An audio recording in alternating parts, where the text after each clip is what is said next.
সমগ্ৰ ৰাজ্যৰ লগতে ডিগবৈতো বিহুৰ পাৰ ভঙা উৎসৱ দেখা পোৱা গৈছে। মই বৰ্তমান উপস্থিত আছো ডিগবৈ বালিজানৰ বুৰঞ্জী খেলৰ যি নামঘৰ সামগ্ৰিক পৰিৱেশ দেখা পোৱা আচলতে মাহ হালধিৰে এওঁলোকে যি পূৰ্ব নীতি নিয়ম শ্ৰী শ্ৰী দিহিং সত্ৰৰ যি পূৰ্ব নীতি নিয়ম তেওঁলোকে ইয়াতে বাহাল ৰাখিছে। আজি মানুহৰ বিহু তেখেতে পুৱাৰ পৰাই তেওঁলোকে ইজনে সিজনৰ মাহ হালধিৰ গোন্ধৰে আচলতে মাহ হালধি মংগলময় হৈ গ'ল।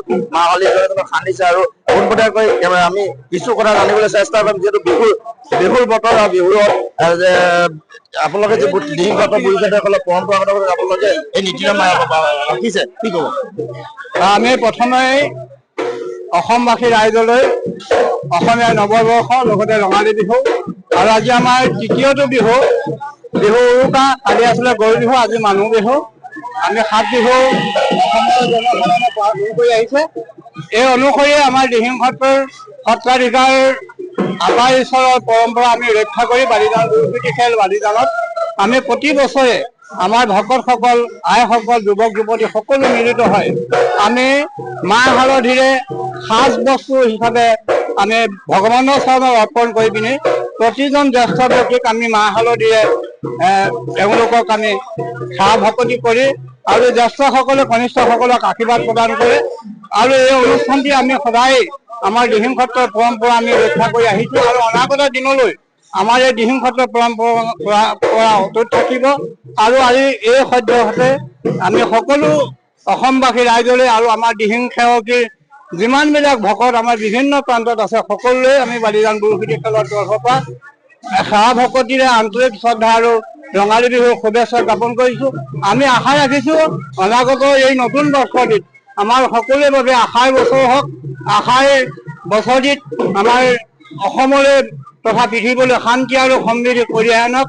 ভগৱানে সকলো জীৱৰ প্ৰতি কল্যাণ সাধন কৰি সকলোকে নিৰাপদভাৱে ৰক্ষা কৰক। প্ৰাকৃতিক দুৰ্যোগে হওক, অপায় অমংগলেই হওক বা হিংসা জৰ্জৰিত ভাৰতবৰ্ষ যাতে আমি প্ৰতিটো প্ৰান্তৰ জনসাধাৰণ একত্ৰিত হৈ ভাতৃত্ববোধেৰে আমি জীয়াই থাকিব পাৰো, তাৰে আমি এই নতুন বৰ্ষটিৰ আশা কৰিছো। আৰু আমাৰ দিহিং সত্ৰৰ এই পৰম্পৰা অনুসৰি বালিজান বুৰঞ্জী খেলৰ প্ৰতিজন ব্যক্তিৰ গৃহে গৃহে যাতে সুমংগল সুদৃষ্টে প্ৰভু ভগৱন্তই কৃপা কৰে তাৰে কামনা কৰিছো। ধন্যবাদ। নিশ্চয়কৈ শ্ৰী শ্ৰী দিহিং সত্ৰৰ যি বুৰঞ্জী খেল সমাজত আচলতে পূৰ্বৰ নীতি নিয়ম বাহাল ৰাখি মানুহৰ বিহুৰ দিনা এনেদৰে মাহ হালধি তেওঁলোকে ব্যৱহাৰ কৰিছে। আৰু কেইবা বছৰ দেখা যায় নামঘৰৰ বাকৰিত আচলতে দানপীৰতাৰ পৰা আঁতৰি যি পূৰ্বৰ নীতি নিয়ম বাহাল ৰাখি নামঘৰৰ বাকৰিত এনেদৰে যি পৰম্পৰাগত বিহু তেওঁলোকে উদযাপন কৰি গৈছে। আৰু কেইবা বছৰ দেখাইছে যে বিহুৰ মাজতে কেনেদৰে বিহু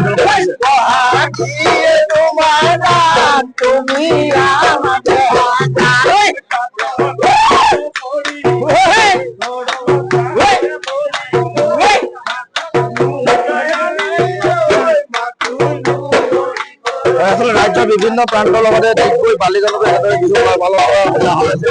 আমাৰ যিহেতু দেখা পোৱা গৈছে যে যান্ত্ৰিকতাৰ যুগ, তাৰ মাজতে নামঘৰীয়াত এনেদৰে পৰম্পৰা কৰি বিহু উদযাপন কৰা গৈছে। এটা ভাল এটা মুহূৰ্ত আমাৰ বাবে বহাগ বিহুখন আমি এইবাৰ যিহেতু আমি প্ৰতি বছৰে ইয়াতে অনুষ্ঠিত কৰা যায়। নামঘৰৰ পৰা আমি আৰম্ভ কৰোঁ। আজি যিহেতু মানুহৰ আমি নামঘৰৰ পৰা আৰম্ভ কৰি পেলাই ইয়াত সকলো মানে সমন্বয়ক বাৰ্তা যিহেতু চব আহে ইয়ালৈ আহি পেলাই ইয়াত মাহ হালধি ইয়াতে আমি সকলোৱে ইয়াতে ওলাই গৈ নিজৰ নিজৰ ঘৰলৈ মাহ হালধি লৈ যায়, নিজৰ পৰিয়াললৈ লৈ গৈ পেলাই যিসকল নামঘৰলৈ অহা নাই তেওঁলোকলৈ লৈ যায়। আৰু ইয়াত আমি বিহু এনেকুৱা ধৰণে ঢোল চোল বজাই আজি সুন্দৰ এটা মুহূৰ্ত।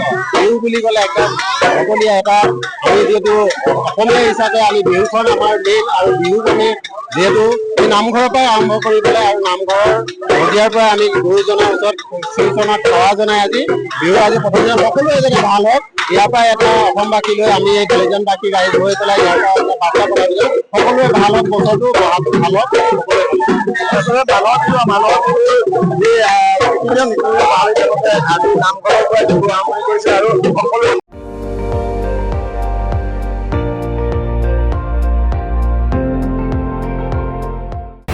আপুনি চাই আছে ND24 সৰ্বশ্ৰেষ্ঠ নহয় সৰ্বোত্তমৰ দৌৰত।